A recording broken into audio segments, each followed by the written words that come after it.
16.1 प्रस्तावना सामूहिक विनाश के हथियारी weapons of mass destruction WMD का अप्रसार नॉन प्रोलिफरेशन ऑस्ट्रेलिया की विदेश नीति का बुनियादी हिस्सा रहा है। यह एक ऐसा क्षेत्र है जहां ऑस्ट्रेलिया ने अपने आप को एक आदर्श मध्यम शक्ति के तौर पर प्रस्तुत किया है जो परमाणु, रासायनिक और जैविक हथियारों और उनके वाहकों के प्रसार को रोकने के बहुपक्षीय प्रयासों की दिशा में योगदान दे रहा है। यह ऐसा क्षेत्र भी है जहां ऑस्ट्रेलिया ने द्वितीय विश्व युद्ध की समाप्ति के बाद से सामूहिक विनाश के हथियारों के प्रसार के खिलाफ अमेरिका की नीति के पश्चिमी गठबंधन असलेड वेस्टर्न अलायंस में जोरदार आवाज उठाई है। ऑस्ट्रेलिया का मुख्य दावा यह है कि वह हथियार नियंत्रण सत्यापन में सक्रिय भागीदारी के माध्यम से और यूरेनियम के निर्यात पर नियंत्रण के माध्यम से परमाणु अप्रसार में योगदान देता है। इस इकाई ने यह बताया गया है कि परमाणु हथियार प्रसार के प्रति ऑस्ट्रेलियाई नीति का उपयोग अध्ययन करने के लिए इसे 3 शीत युद्ध के दौरान और 2 शीत युद्ध के बाद की नीति आदि 2 चरणों में विभाजित किया जा सकता है।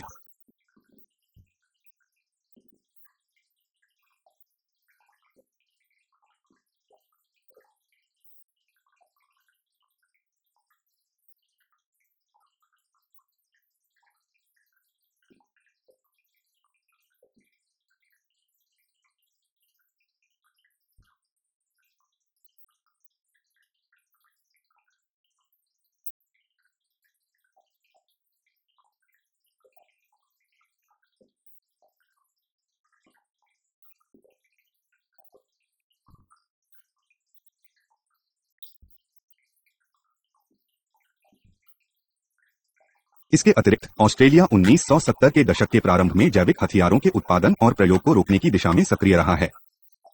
जैविक हथियारों का खतरा 9 सितंबर 2001 की आतंकवादी घटनाओं के बाद से स्पष्ट तौर पर बढ़ गया है।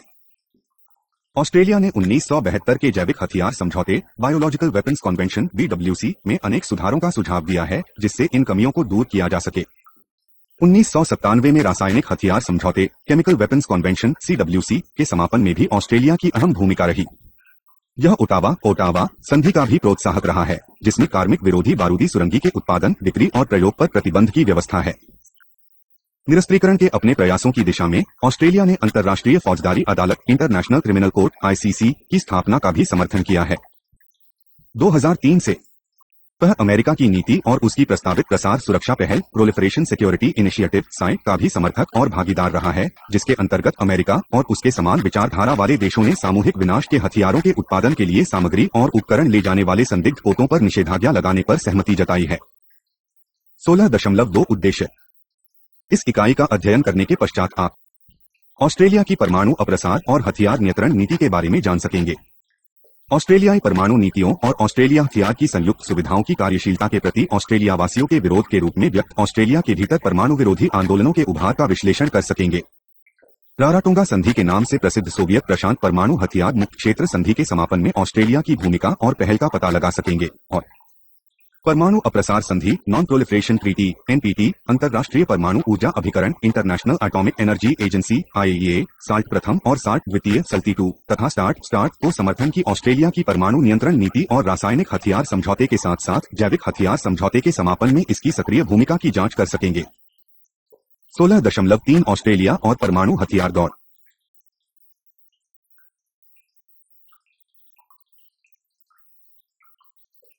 16.3 ऑस्ट्रेलिया और परमाणु हथियार दौड़ इतिहासकारों की इस बारे में अलग अलग राय है कि अमेरिका और सोवियत संघ के बीच हथियारों की दौड़ कब आरंभ हुई थी।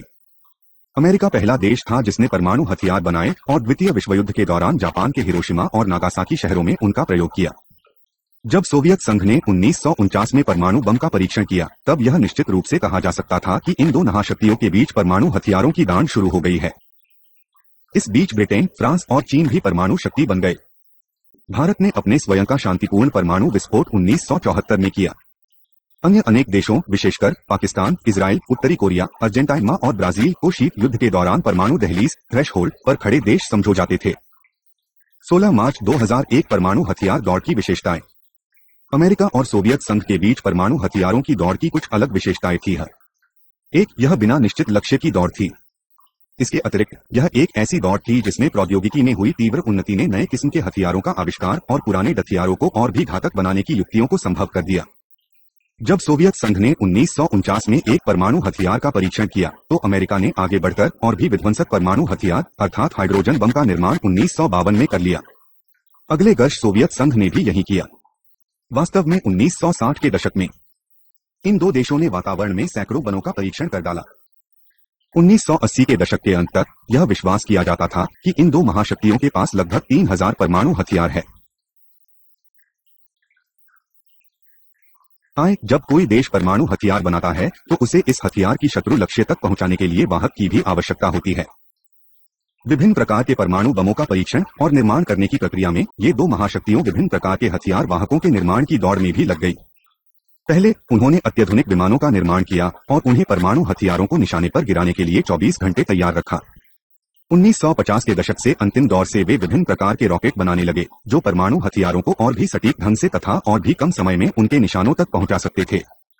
परमाणु बमों को जमीन से अथवा समुद्र से छोड़े गए रॉकेटों के द्वारा लक्ष्य तक पहुंचाया जा सकता है। परमाणु बमों को सुरक्षित ढंग से अंतरिक्ष में रखकर वहां से प्रलोपास्त्रों द्वारा भी छोड़ा जा सकता है।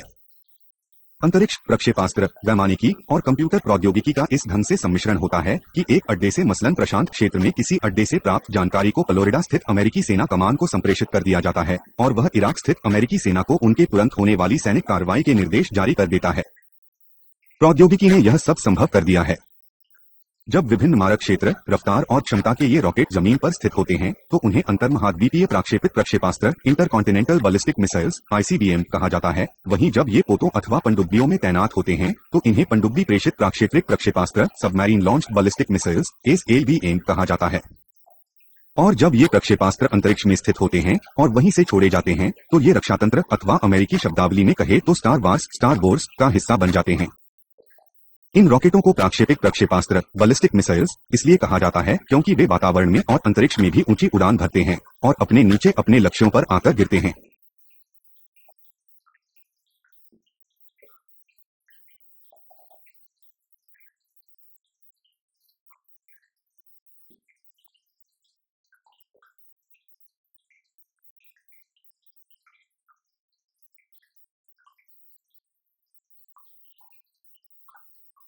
इन दो महाशक्तियों के बीच परमाणु हथियारों की दौड़ 1970 के दशक तक प्रौद्योगिकी के स्तर पर अत्याधुनिक हो चुकी थी। इन महाशक्तियों ने ऐसे वाहक बनाने शुरू कर दिए थे जिन्हें बहुवतंत्र लक्ष्य योग्य पुनर्प्रवेश वाहक multiple independently targetable re-entry vehicles MIRV कहा गया। ये वाहक कई परमाणु बमों को एक साथ विभिन्न दिशाओं में विभिन्न लक्ष्यों तक एक ही प्रक्षेपास्त्र वाहक से भेज सकते थे। एक अकेला अंतर्महाद्वीपीय प्रक्रोधिक प्रक्षेपास्त्र शत्रु देश में कई लक्ष्यों को नष्ट करने की क्षमता रखता था। और फिर 1980 के दशक में एक और क्षेत्र में महाशक्तियों की प्रतिस्पर्धा देखने को मिली। इन दी महाशक्तियों ने मध्यम दूरी के हथियार बनाने और तैनात करने शुरू कर दिए जिनमें क्रूज प्रक्षेपास्त्र क्रूज मिसाइल्स भी शामिल था। मध्यम दूरी के हथियारों को 500 और 5000 किलोमीटर के बीच की दूरी तक दाना जा सकता है और क्रूज प्रक्षेपास्त्र नीचे उड़ने वाले चालक रहित विमानों की तरह होते हैं जो एक अकेले परमाणु बम को अत्यधिक सटीक ढंग से छोड़ सकते हैं। इस तरह के हथियार बनने से परमाणु युद्ध की संभावना और बढ़ गई क्योंकि लक्ष्य को पहचानकर उस पर सटीक ढंग से प्रहार किया जा सकता था। उपर्युक्त विवरण से दो बातें सामने आती हैं। ऐसे परमाणु हथियार और प्रेषण वाहक है जो ऐसे मुमूद के लिए हैं जिससे पृथ्वी पर भारी तबाही तो हो सकती है, मानव जीवन भी नष्ट हो सकता है।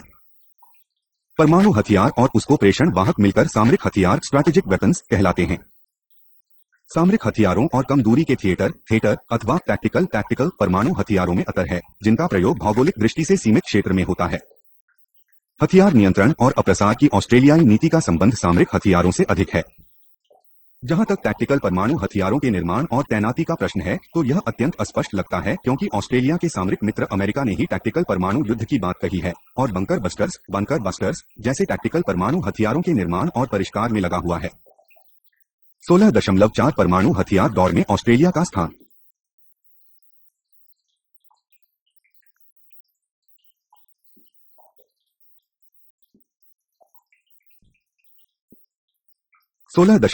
परमाणु हथियार दौर में ऑस्ट्रेलिया का स्थान। शीत युद्ध के दौरान महाशक्तियों के बीच परमाणु हथियारों की दौड़ में ऑस्ट्रेलिया तटस्थ अथवा प्रभाव मुक्त नहीं रहा था। दरअसल रह भी नहीं सकता था। इसलिए वह हथियार नियंत्रण से संबंधित उस घटनाक्रम से प्रभाव मुक्त भी नहीं है जो शीत युद्ध के बाद हो रहा है। दरअसल वह ब्रिटेन, फ्रांस और चीन जैसे अन्य देशों के परमाणु कार्यक्रमों और सिद्धांतों से भी प्रभाव मुक्त नहीं रहा है और न रह सकता था। इन सभी पांचों परमाणु शक्तियों ने ऑस्ट्रेलिया के निकटवर्ती क्षेत्रों में परमाणु परीक्षण किए हैं। परमाणु परीक्षणों को भी ऑस्ट्रेलिया ने अपने पड़ोस में हो रहे परीक्षणों के तौर पर देखा था। ऑस्ट्रेलिया की परमाणु अप्रसार और हथियार नियंत्रण नीति आर्म्स कंट्रोल पॉलिसी के 4 मुख्य तथ्य है। ऑस्ट्रेलिया ने एक परमाणु परीक्षण स्थल की भूमिका निभाई है। वर्ष 1962 में उसने पश्चिमी ऑस्ट्रेलिया के माउंट बेलो द्वीप में ब्रिटेन को एक परमाणु हथियार परीक्षण की अनुमति दी थी और प्रधानमंत्री रॉबर्ट मेंजीज को ब्रिटिश परमाणु हथियारों के निर्माण में ऑस्ट्रेलिया के योगदान के लिए सम्मानित किया गया था। और उसके अतिरिक्त 1990 के दशक में और 1960 के दशक के प्रारंभ में पश्चिमी हिस्सों और दक्षिण ऑस्ट्रेलिया में विभिन्न स्थलों में कुछ छोटे छोटे गुप्त परीक्षण भी किए थे। इनमें से कुछ छोटे विस्फोटों के कारण दक्षिण अफ्रीका के मारालिंगा परीक्षण स्थल में काफी प्रदूषण फैल गया था। 3. ऑस्ट्रेलिया के पास विश्व के यूरेनियम भंडार का 40% है। यूरेनियम का इस्तेमाल परमाणु ऊर्जा के उत्पादन में होता है, जिसका इस्तेमाल असैनिक बिजली उत्पादन जैसे विकास कार्यों के लिए या फिर परमाणु बम बनाने जैसे सैनिक उद्देश्यों के लिए किया जाता है। ऑस्ट्रेलिया यूरेनियम का रायते बढ़ा उत्पादक है। इसकी निर्यात नीति ने इसे परमाणु ईंधन चक्र में भागीदार बना दिया है, जिसके आधार पर ऑस्ट्रेलिया को प्रसारक अथवा अप्रसारक कहा जा सकता है। ऐतिहासिक दृष्टि से ऑस्ट्रेलिया अपनी सुरक्षा के लिए पश्चिम के साथ गठबंधन पर निर्भर रहा है, पहले ब्रिटेन पर और द्वितीय विश्व युद्ध के समय वे अमेरिका पर। इस बारे में राष्ट्रीय सर्वसम्मति है और एक के बाद एक सरकारों ने अमेरिका के साथ मजबूत और अनिवार्य संबंध रखने की नीति अपनाई है। इन संबंधों के परिणामस्वरूप ऑस्ट्रेलिया को एक तरीका यह अपनाना पड़ा है कि यह अमेरिका और अन्य पश्चिमी मित्रों के परमाणु हथियारों से लदे परमाणु शक्ति युक्त पोतों को अपनी समुद्री सीमा में खुश होकर आने थे। ऑस्ट्रेलिया ने लगातार यह सिद्धांत अपनाया है कि ऐसे आने वाले पोत न तो अपने पास परमाणु हथियार होने की पुष्टि करें और न ही जिसका खंडन करें।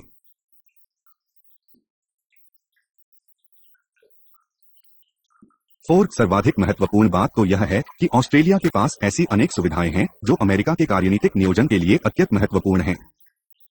ऑस्ट्रेलिया की भौगोलिक स्थिति का इस्तेमाल अमेरिका ने C-31 कमांड नियंत्रण कंट्रोल संचार कम्युनिकेशन और खुफिया जानकारी इंटेलिजेंस सुविधाओं की स्थापना में किया है। इन CI सुविधाओं ने शीत युद्ध के युग में परमाणु युद्ध के प्रति अमेरिका की तैयारी में अत्यंत महत्वपूर्ण भूमिका निभाई। ये सुविधाएं शत्रु की परमाणु तैनातियों के बारे में जानकारी उपलब्ध कराती हैं, इलेक्ट्रॉनिक और रेडियो संवादों में अंतःक्षेप करती हैं और शत्रु के प्रक्षेपास्त्र छोड़े जाने की पूर्व चेतावनी प्रदान करती हैं। 1980 के दशक में 3 प्रमुख C-3I सुविधाओं की स्थापना की गई है।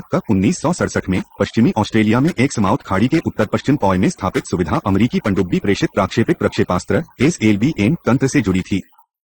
1966 में एलिस स्प्रिंग्स के निकट पाइन गैप में स्थापित सुविधा एक जासूसी अड्डा है, जिसका संचालन 1970 से अमेरिका की केंद्रीय खुफिया अभिकरण सेंट्रल इंटेलिजेंस एजेंसी CIA कर रही है। इसका मुख्य संकेत आसूचना है, जिसमें जमीन स्थित केंद्रीय और उपग्रहों के नेटवर्क के माध्यम से सभी प्रकार के इलेक्ट्रॉनिक संदेशों और राकार संप्रेषणों का खुफिया संग्रह किया जाता है। दक्षिण ऑस्ट्रेलिया के नुरुंगर में 1971 में स्थापित सुविधा से अमेरिका को एक सामरिक हथियार से होने वाले हमले की पूर्व चेतावनी मिल गई थी।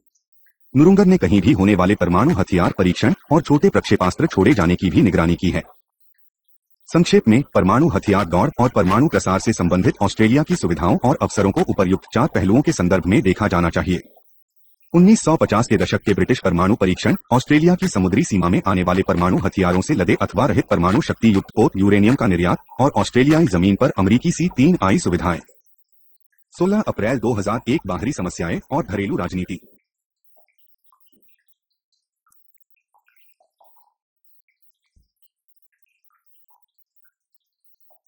16 अप्रैल 2001 बाहरी समस्याएं और घरेलू राजनीति।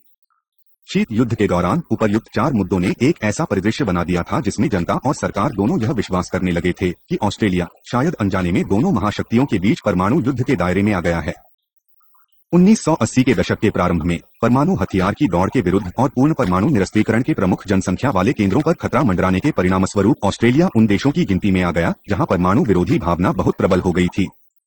जब यह एक बड़ा घरेलू राजनीतिक मुद्दा बन गया और कोई भी राजनीतिक दल इस विषय पर अपना दृष्टिकोण नहीं बनाने की स्थिति में नहीं रह सका, तो इससे जुड़े अन्य मुद्दे भी उभर आए। कई लोगों ने अमेरिका के साथ मैत्री संबंधों की आवश्यकता और प्रकृति पर प्रश्न करने शुरू कर दिए। क्या C-3I सुविधाओं के माध्यम से अमेरिका की वैश्विक कार्यनीतिक योजनाओं में ऑस्ट्रेलिया की भागीदारी ऑस्ट्रेलिया को अधिक अथवा कम सुरक्षित बना रही थी? कुछ पुराने मुद्दे भी सक्रिय हो गए।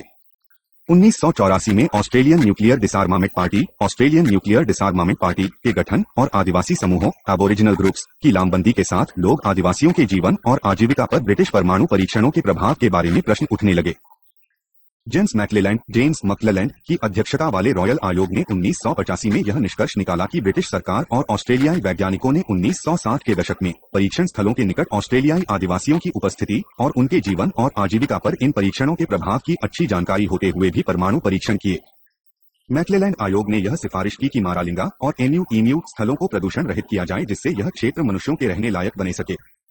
ब्रिटिश सरकार ने 1993 तक लगभग 10 लाख टन रेडियोधर्मी जमीन को प्रदूषण रहित करने की किसी भी वित्तीय जिम्मेदारी का प्रतिरोध किया और फिर केवल आंशिक बर्फ उठाने को ही राजी हुई।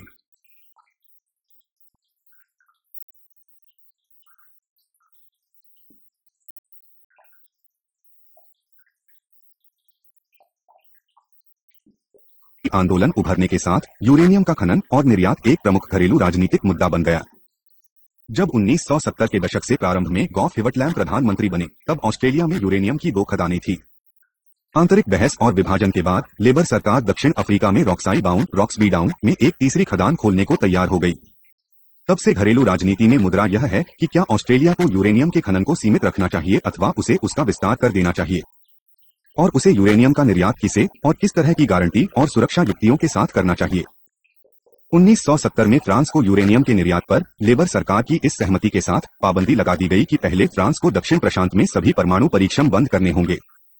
यह एक सैद्धांतिक निर्णय था, किंतु इस नीति को 1988 में त्याग दिया गया क्योंकि यूरेनियम के खनन में लगी निजी कंपनियों को भारी मुआवजा दिया जाना था और सरकार को मुआवजा देना वित्तीय भार लग रहा था। पहर 1930 के दशक में अमेरिका से आने वाले परमाणु शक्ति युक्त पोतों का विरोध भी किया जाने लगा और यह विशेषकर तब हुआ जब न्यूजीलैंड ने अपने बंदरगाहों में इन पोतों के आने पर प्रतिबंध लगा दिया और 1984 में अपने आप को ऑस्ट्रेलिया, अमेरिका और न्यूजीलैंड एंजूस संधि से व्यावहारिक तौर पर अलग कर लिया। पोतों के आने से संबंधित मुद्दा एक बार फिर यह रहा कि अमेरिका से मित्रता ऑस्ट्रेलिया की दीर्घकालीन सुख को बढ़ा रही है या उसे खतरे में डाल रही है, और क्या ऑस्ट्रेलिया की अपनी स्वयं की कोई स्वतंत्र विदेश नीति भी है। 16.5 संयुक्त सुविधाएं।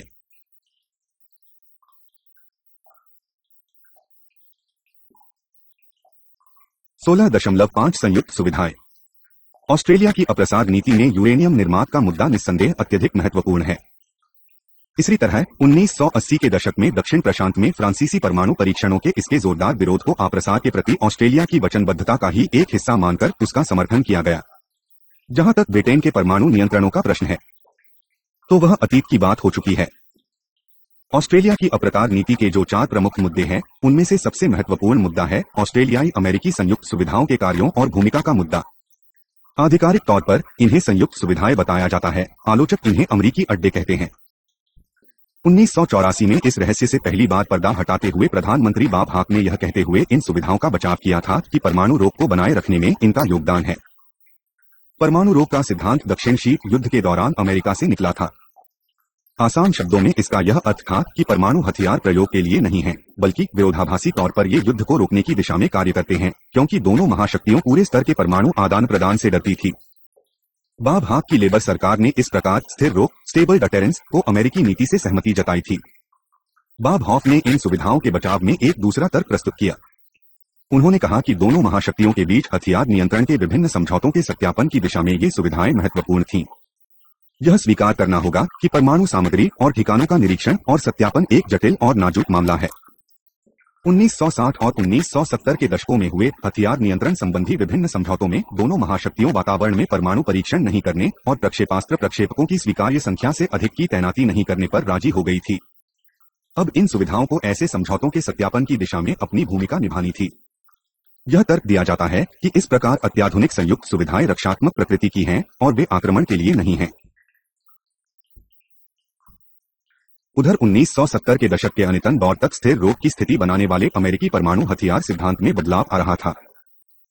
राष्ट्रपति जिमी कार्टर 1976 से 80 और अधिक स्पष्ट रूप में राष्ट्रपति रोनाल्ड रीगन की अमेरिकी सरकार ने एक अलग सामरिक सोच की शुरुआत कर दी थी। टैक्टिकल परमाणु युद्ध की अवधारणा उभर चुकी थी, अर्थात अन्यथा पारंपरिक हथियारों से लड़ जाने वाले किसी युद्ध में अमेरिका परमाणु हथियारों का इस्तेमाल कर सकता था, अथवा यह टैक्टिकल परमाणु हथियारों का इस्तेमाल करके सोवियत संघ के साथ सीमित परमाणु युद्ध भी कर सकता था। यह अब उस समय की परिस्थितियों पर और इस बात पर निर्भर करता था कि शत्रु कौन है। अब ऑस्ट्रेलिया के लिए और अप्रसार तथा रोक पर उसके दृष्टिकोण के लिए इसके बहुत अलग अर्थ हो गए थे।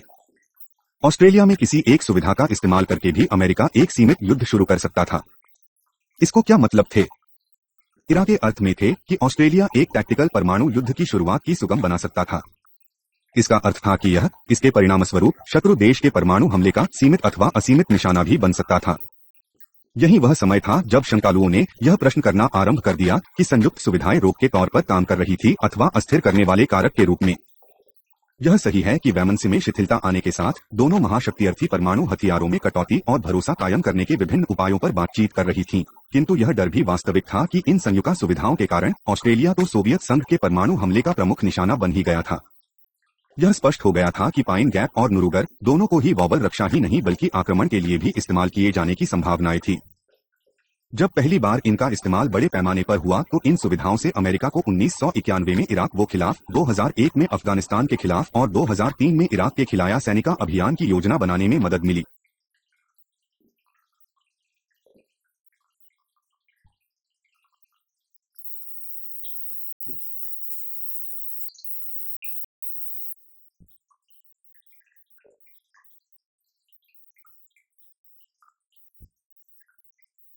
संक्षेप में अधिकतर यह अमेरिका के साथ ऑस्ट्रेलिया के मैत्री संबंधों के कारण ही हुआ कि शीत युद्ध के समूचे दौर में अमेरिका द्वारा परमाणु हथियारों के निर्माण और दोनों महाशक्तियों के बीच हथियारों की दौड़ में ऑस्ट्रेलिया का विशिष्ट स्थान रहा। इन सीआई सुविधाओं के परिणामस्वरूप ऑस्ट्रेलिया जिस स्थिति में आ गया था उसे 1980 के दशक में सरकार ने शिकायती भाव में स्वीकार किया। यह स्वीकार किया गया कि पश्चिमी यूरोप जैसे किसी पराये हिस्से में दोनों महाशक्तियों के बीच परमाणु युद्ध की स्थिति में ऑस्ट्रेलिया एक प्रमुख लक्ष्य बन सकता था। आलोचकों का आरोप था कि सरकार अपने मैत्री संबंध में बहुत आगे निकल गई है और उसने राष्ट्रीय हितों की अनदेखी करने के साथ साथ ऑस्ट्रेलियाई लोगों के जीवन को भी खतरे में डाल दिया है। मसलन पाइन गैप पर सोवियत संघ के परमाणु हमले की स्थिति में कोई भी सरकार लोगों को बचाने के लिए कुछ भी नहीं कर सकती थी। शांति कार्यकर्ताओं ने तो यह तक कह दिया कि 1987 में पाइन गैप का अमेरिकी पट्टा समाप्त होने के बाद ऑस्ट्रेलिया के लिए यही सर्वोत्तम रहेगा कि वह उसका नवीनीकरण न करें। और यह भी कहा गया कि सरकार को 1 वर्ष के नोटिस पर मुरुंगर का पट्टा समाप्त करने पर गंभीरता से विचार करना चाहिए। किंतु ऐसी स्थिति में कुछ करने से कुछ कहना आसान होता है। विशेषकर माइन गैप तो शीत युद्ध के दौरान अमेरिका के कार्यनीतिक नियोजन में ज्यादा ही महत्वपूर्ण था। 1988 में बी भींक ने पाइन गैप और नुरुगर में अमेरिकी पट्टों को और 10 वर्षों के लिए बढ़ा दिया। 16.6 शीत युद्ध की समाप्ति और सामूहिक विनाश के हथियारों के खतरे। 16.6 शीत युद्ध की समाप्ति और सामूहिक विनाश के हथियारों के खतरे।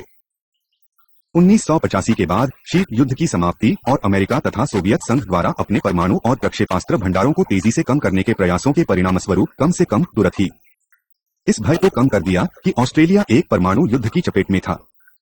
इसके फलस्वरूप ऑस्ट्रेलिया में शांति आंदोलन कमजोर पड़ गया और घरेलू राजनीति में एक मुद्दे के तौर पर परमाणु विरोधी दृष्टिकोण भी कमजोर हुआ।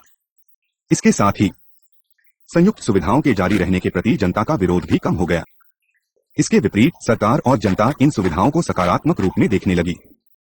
इराक को कुवैत से वादेड़ने और उसे अंतर्राष्ट्रीय शांति और सुरक्षा को बारे में बालने के लिए अमेरिकी जीती और संयुक्त राष्ट्र समर्थित सेना ने 1991 में जो पहला खाड़ी युद्ध लड़ा, उससे संयुक्त सुविधाओं की एक नई भूमिका, एक नया काम सामने आया। पहली बार ऐसा हुआ कि इन सुविधाओं का इस्तेमाल परमाणु हमले के लिए नहीं बल्कि एक पारंपरिक किंतु उच्च तकनीकी युद्ध के लिए हुआ, और वह भी एक अत्यंत छोटे देश के खिलाफ। जबकि पूरे शीत युद्ध के दौरान यह भय व्यक्त किया गया था कि इनका इस्तेमाल परमाणु हमले के लिए किया जाएगा। उपग्रह संचार की मुलंगर स्थित सुविधा ही थी जो सऊदी अरब और इजरायल से अमेरिका के पैट्रियट प्रक्षेपास्त्रों के प्रक्षेपण से सीधे जुड़ी थी और जिसने इजरायल और सऊदी अरब में घुसते इराक के स्कर्ट साउड प्रक्षेपास्त्रों को पूर्व चेतावनी दी थी। इस प्रकार पाइन गैम ने इसकी सेना के रेडियो और इलेक्ट्रॉनिक संकेतों को पकड़ा और इकट्ठा किया और फ्लोरिडा स्थित अमेरिकी कमान को महत्वपूर्ण कार्यनीतिक जानकारी दी। इसी के आधार पर कमान ने खड़ी में स्थित अमेरिकी थल कमांडरों को उनके अगले कदम के बारे में निर्देश दिए। इस प्रक्रिया में यह भ्रम टूट गया कि इन सुविधाओं की भूमिका खात्मक थी। पाइन गैद ने इराकी सेना और सैनिक साज सामान के बारे में महत्वपूर्ण जानकारी दी और इस तरह अमेरिकी सैनिक अधिकारियों के लिए इराकी सैनिक चालों से हमेशा कुछ कदम आगे रहना संभव हुआ। अफगानिस्तान 2001 और इराक में 2003 से पाइन गैप अमेरिकी बमबारी में महत्वपूर्ण जानकारी देता रहा। अतीत में वापस जाए तो इन दो सुविधाओं ने वास्तव में 1971 के भारत पाकिस्तान युद्ध के दौरान भी अमेरिका के सालों बेड़े को आवश्यक खुफिया जानकारी प्रदान की थी। संयुक्त सुविधाओं की नई भूमिका का समर्थन जनता ने भी किया और सरकार की दृष्टि में अमेरिका की कार्यनीतिक गणना में ऑस्ट्रेलिया का महत्व बढ़ा दिया। इस बदली चारणा में 6 तथ्य उल्लेखनीय थे। पहला, यह महसूस किया गया कि अव्यवस्थित विश्व में ऑस्ट्रेलिया अंतर्राष्ट्रीय क्षेत्रीय शांति और सुरक्षा के क्षेत्र में प्रभावी योगदान देगा और अमेरिका को एक नई विश्व व्यवस्था बनाने में मदद देगा। दूसरा, इसके परिणामस्वरूप अमेरिका की शीत युद्ध उपरांत युद्ध कार्यनीतियों में ऑस्ट्रेलिया कनिष्ठ ही सही और भी घनिष्ठ मित्र बन जाएगा। पाइन गैप के पट्टे को 2008 तक बढ़ा दिया गया और अमेरिका ने इस सुविधा को बढ़ाने और इसे अपनी 21वीं सदी की आवश्यकताओं के अनुरूप और भी अत्याधुनिक बनाने का निर्णय किया। 1996 में एक समझौते के अंतर्गत गुरुगर को 2000 तक बंद हो जाना था। इसके काम पाइन गैप की विस्तारित सुविधाओं ने ले ली और यह अब प्रक्षेपास्त्र छोड़े जाने और परीक्षण की पूर्व अंतरिक्ष आधारित चेतावनी भी देता है। 1990 में बॉब हॉक ने घोषणा की थी कि यह उत्तर पश्चिम कंप की नौसेना सुविधा को ऑस्ट्रेलियाई नियंत्रण में लौटाने के विषय में बातचीत करेंगे, जी अमेरिका की प्रमुख सीआई सुविधा बनी हुई है। इसके अतिरिक्त और भी अनेक सुविधाएं हैं, कुछ इनकी संख्या 30 बताते हैं।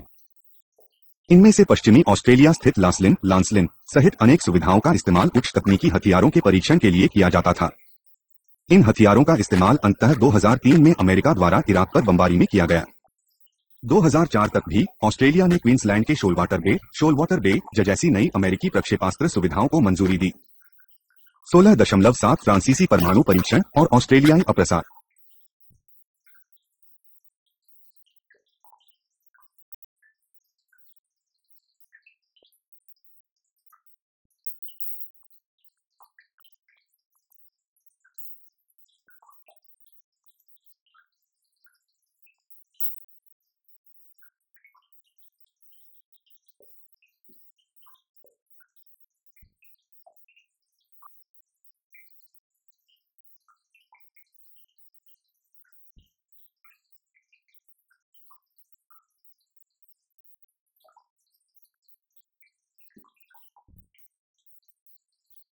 सोलह दशमलव सात फ्रांसीसी परमाणु परीक्षण और ऑस्ट्रेलियाई अप्रसार।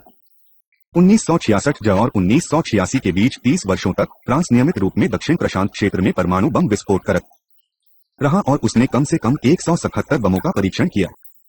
1974 तक ये परमाणु परीक्षण खुले वातावरण में किए गए, जिनसे पूरे दक्षिण प्रशांत क्षेत्र के टापुओं में व्यापक पैमाने पर प्रदूषण फैल गया। 1975 में फ्रांस ने अपने परीक्षणों की वातावरण से हटाकर भूमिगत कर दिया। इन द्वीपों में होने वाले जन विरोधों और ग्रीन पीस इंटरनेशनल जैसे अंतर्राष्ट्रीय शांति और परमाणु विरोधी समूहों की बढ़ती अप्रसन्नता के चलते ध्यान का केंद्र फ्रांसीसी नीति बनी रही। ऑस्ट्रेलिया और न्यूजीलैंड में भी फ्रांस का जोरदार विरोध हुआ।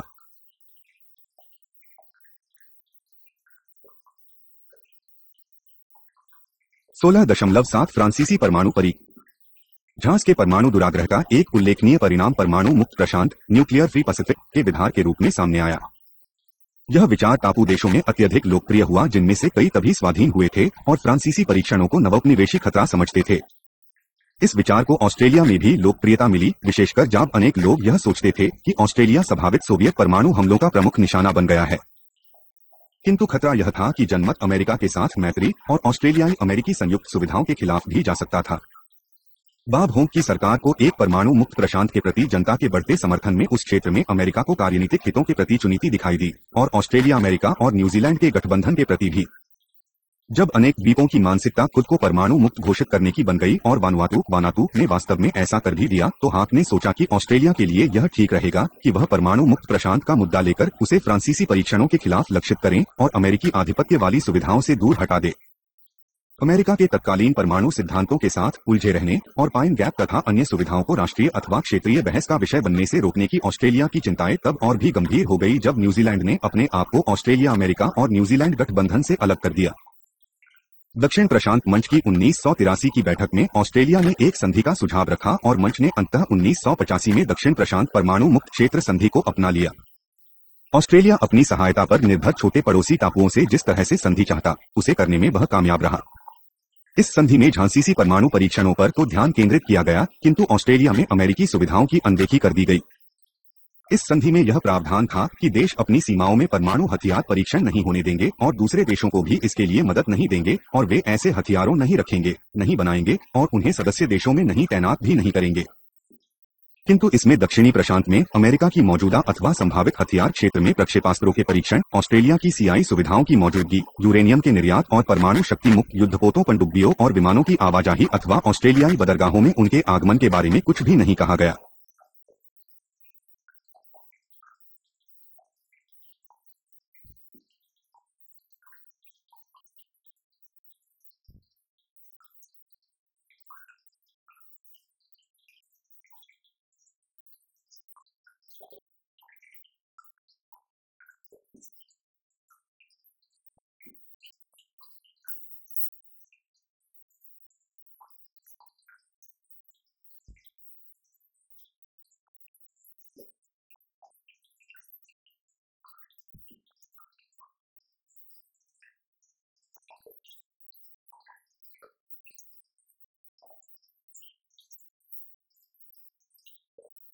यह एक प्रकार की मध्यम जमीन थी जिसके के बारे में लेबर सरकार ने यह सोचा था कि जहां यह ऑस्ट्रेलियाई धरती पर स्थित अमेरिका के कार्यनीतिक हितों की और अमेरिका के साथ ऑस्ट्रेलिया के मैत्री संबंधों की रक्षा करेगी और साथ ही वहीं इससे फ्रांस के परमाणु परीक्षणों को नियंत्रित भी किया जा सकेगा। यह परमाणु हथियार नियंत्रण और अप्रसार की बहुप्रचारित मध्यम शक्ति कूटनीति का सार था। सच कहें तो अमेरिका को उनकी ओर से हाक सरकार की यह पहल पसंद नहीं आई। अमेरिकी दृष्टि से एक परमाणु मुक्त दक्षिण प्रशांत से सोवियत हित ही पूरे होते थे। अमेरिका ने उन अतिरिक्त प्रोटोकॉल पर हस्ताक्षर करने से मना कर दिया जिनमें सभी 5 परमाणु शक्तियों से यह अपेक्षा की गई थी कि वे संधि के प्रावधानों का समर्थन करें। किंतु पील कीटिंग की लेबर सरकार इस संधि को कामयाब बताती रही और जब फ्रांस ने 1992 में यह घोषणा की कि यह 1 साल तक परमाणु परीक्षण नहीं करेगा तो कीटिंग सरकार ने यह वचपा लगा दिया कि यह एक परमाणु मुक्त विश्व के प्रति उसकी बहुसांस्कृतिक कूटनीति की ही उपलब्धि थी। किंतु 1995 में जब जाक शिराक की नई फ्रांसीसी सरकार ने यह घोषणा की कि फ्रांस प्रशांत क्षेत्र में अंतिम श्रृंखला के परमाणु परीक्षण करेगा तो फ्रांस के साथ ऑस्ट्रेलिया के संबंधों में खटास आ गई। प्रधानमंत्री पॉल कीटिंग ने एक ऊंचा नैतिक स्तर बनाए रखा और उस विशेष श्रम में अंतर्राष्ट्रीय परमाणु और सैनिक विशेषज्ञों को आमंत्रित कर Canberra commission on the elimination of nuclear विवेना Canberra commission on the elimination of nuclear weapons का गठन कर दिया।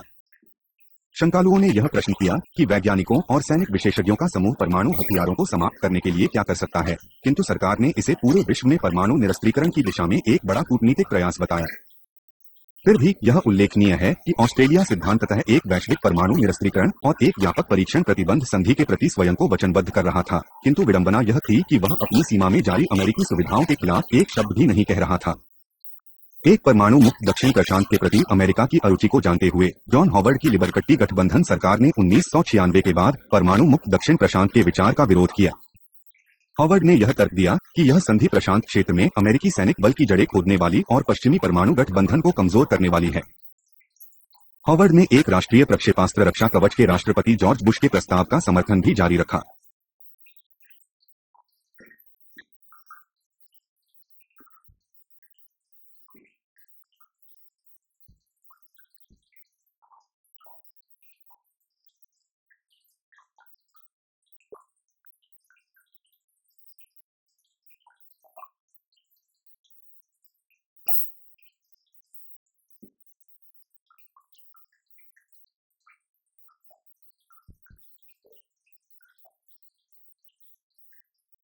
सोलह दशमलव 8 ऑस्ट्रेलिया और परमाणु हथियार नियंत्रण। परमाणु निरस्त्रीकरण का लक्ष्य परमाणु हथियारी की पूर्ण समाप्ति है, जबकि हथियार नियंत्रण वह प्रक्रिया है जो परमाणु हथियारों के निर्माण, परीक्षण और तैनाती को सीमित करने पर जोर देती है। हथियार नियंत्रण का मतलब परमाणु हथियारों और प्रेषण व्यवस्था की समाप्ति नहीं है। हथियार नियंत्रण का आधार परमाणु रोक है, अर्थात यह विश्वास है कि परमाणु हथियार शांति को स्थिरता और सुनिश्चितता प्रदान कर सकेंगे। अमेरिका और सोवियत संघ के बीच पहला बड़ा हथियार नियंत्रण समझौता 1960 के दशक में संपन्न हुआ था। आंशिक परीक्षण प्रतिबंध संधि पार्शियल टेस्ट बैन ट्रीटी में अंतरिक्ष में, जमीन पर और जल के अंदर परमाणु परीक्षणों पर प्रतिबंध लगाया गया और इस प्रकार केवल भूमिगत परमाणु परीक्षणों की गुंजाइश छोड़ी। 1970 में परमाणु अप्रसार संधि NPT प्रभावी हुई। इसका लक्ष्य 5 परमाणु शक्तियों और शेष विश्व के देशों के बीच एक प्रकार का संतुलन बनाना था। इस संधि में भी तथ्य है, यह परमाणु हथियार रखने वाले मौजूदा 5 देशों के बाहर परमाणु हथियारों के प्रसार को रोकने का इरादा रखती है। साथ ही यह इन 5 देशों को वचनबद्ध करती है कि वे अंततः अपने सभी परमाणु हथियारों को समाप्त कर देंगे। जहां गैर परमाणु राज्यों के लिए यह वादा है कि अंततः परमाणु निरस्त्रीकरण हो जाएगा, वहीं उन्हें यह वचन भी दिया गया है कि उन्हें अंतर्राष्ट्रीय सुरक्षा नियमों के अंतर्गत शांतिपूर्ण उद्देश्यों के लिए परमाणु ऊर्जा विकसित करने में मदद दी जाएगी। अंतर्राष्ट्रीय परमाणु ऊर्जा अभिकरण international atomic energy agency IAEA के पास परमाणु अनुसार संधि राज्यों में ऐसे सुरक्षा नियमों को ऐसे सभी निर्माणों और परमाणु प्रौद्योगिकी तथा ईंधन पर लागू करने का दायित्व है। संक्षेप में, परमाणु अप्रसार संधि एक अंतर्निहित असमान और भेदभावपूर्ण शासन को जन्म देती है, परमाणुयुक्त और परमाणुरहित शासनों को जन्म देती है, और यही कारण है कि भारत हमेशा से इस संधि पर हस्ताक्षर करने से मना करता रहा है।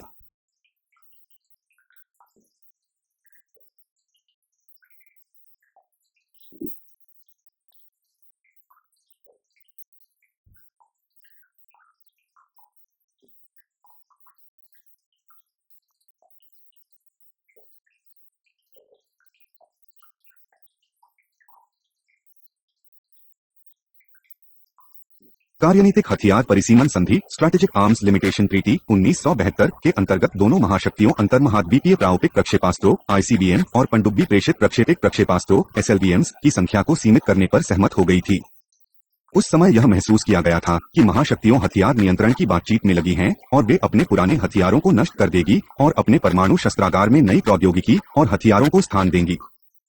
आलोचकों में हैरानी थी कि क्या हथियार नियंत्रण से विश्व सुरक्षित हो भी रहा है, क्योंकि दोनों महाशक्तियों के पास हजारी सामरिक हथियार अब भी बने हुए थे और वे और अधिक अत्याधुनिक टैक्टिकल परमाणु हथियार बना रहे थे।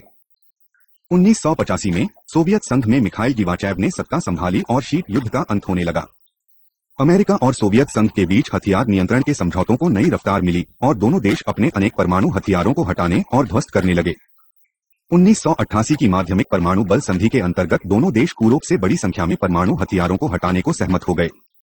1980 और 1990 के दशकों में सामरिक हथियार कटौती वार्ता संधि स्टार्ट 1 स्टार्ट और स्टार्ट 11 स्टार्ट बी के अंतर्गत सामरिक हथियारों के आकार और तैनाती में और भी कटौती हुई। स्टार्ट 3 का लक्ष्य अमेरिका और रूस के परमाणु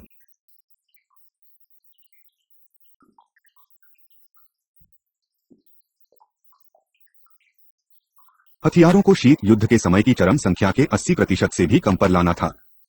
यह अत्यंत प्रशंसनीय था, किंतु दोनों देशों के पास जो हथियार बचे रह गए हैं कि अभी भी उनकी यथास्थिति को बनाए रखने के लिए बहुत अधिक हैं और पृथ्वी को कई बार नष्ट करने की सामर्थ्य रखते हैं। ऑस्ट्रेलिया तो अमेरिका और रूस के बीच हथियार कटौती की वार्ताओं का और उस तरीके का भी समर्थन करता है जिससे फ्रांस और ब्रिटेन ने अपने परमाणु शस्त्रागार को हल्का किया है। यह सामरिक हथियार कटौती प्रक्रिया को पूर्ण परमाणु निरस्त्रीकरण की दिशा में उठाया गया एक कदम समझाता है। वह चाहता है कि यह प्रक्रिया चलती रहे और उसे विश्वास है कि हथियारों की कटौती को बहुपक्षीय निरस्त्रीकरण सम्मेलन कॉन्फ्रेंस ऑफ डिसआर्मामेंट के दायरे में लाना अपरिपक्वता होगी और इससे यह प्रक्रिया अनावश्यक रूप से बाधित हो सकती है। सरल शब्दों में, जब अमेरिका और रूस द्विपक्षीय शर्तों के माध्यम से परमाणु हथियारों में कटौती कर रहे हैं तो फिर इस प्रक्रिया को निरस्त्रीकरण सम्मेलन में लगभग 60 देशों के हवाले करके इसमें देरी क्यों की जाए, यह ऑस्ट्रेलिया का तर्क है। बहुपक्षीय स्तर पर हथियार नियंत्रण की बातचीत में ऑस्ट्रेलिया एक सक्रिय देश रहा है। जैसा कि हम पहले कह चुके हैं, 1980 और 1990 के दशकों में लेबर सरकारें घरेलू द्विपक्षीय विरोधी भावनाओं के शमन का प्रयोग करते हुए अमेरिका के साथ अपने मैत्री संबंध की रक्षा के लिए हथियार नियंत्रण के मुद्दे पर सक्रिय थी। सरकार ने फ्रांस के परमाणु परीक्षणों का जमकर विरोध किया गया था और एक मजबूत परमाणु विरोधी आंदोलन के उभार को नष्ट करने के लिए बहुपक्षीय स्तर पर वैश्विक परमाणु निरस्त्रीकरण के प्रति वचनबद्धता बनाई थी। यह ही 1980 के मध्य से जब अंतर्राष्ट्रीय वातावरण बदलने लगा तो लेबर सरकार को अंतर्राष्ट्रीय स्तर पर वैश्विक परमाणु निरस्त्रीकरण की बात करने का मौका मिला, जबकि शीत युद्ध के दौरान वह इससे बचती रही थी। शीत युद्ध की समाप्ति हो जाने पर ऑस्ट्रेलिया परमाणु प्रसार, परमाणु परीक्षण, रासायनिक और जैविक हथियारों के खिलाफ जोर शोर से आवाज उठाने लगा। पॉल कीटिंग की सरकार रासायनिक हथियारों के निर्माण और प्रयोग को प्रतिबंधित करने वाली अंतर्राष्ट्रीय संधि के प्रति वचनबद्ध थी। उसने 1992 में संयुक्त राष्ट्र आम सभा के रासायनिक हथियार समझौते CWC को सफलता से अपनाने की दिशा में एक अत्यंत महत्वपूर्ण भूमिका निभाई। 1997 में प्रभावी रासायनिक हथियार समझौते CWC के इसलिए एक अनूठी परमाणु नियंत्रण और निरस्त्रीकरण संधि हो जाती है क्योंकि यह हथियारों के समूचे वर्ग पर प्रतिबंध लगाने वाली पहली सत्यापनीय संधि है। जैविक हथियार समझौता BWC सामूहिक विनाश के हथियारों WMD पर प्रतिबंध लगाने वाली पहली बड़ी संधि थी जो शीत युद्ध की परम स्थिति में 1972 में संपन्न हुई थी।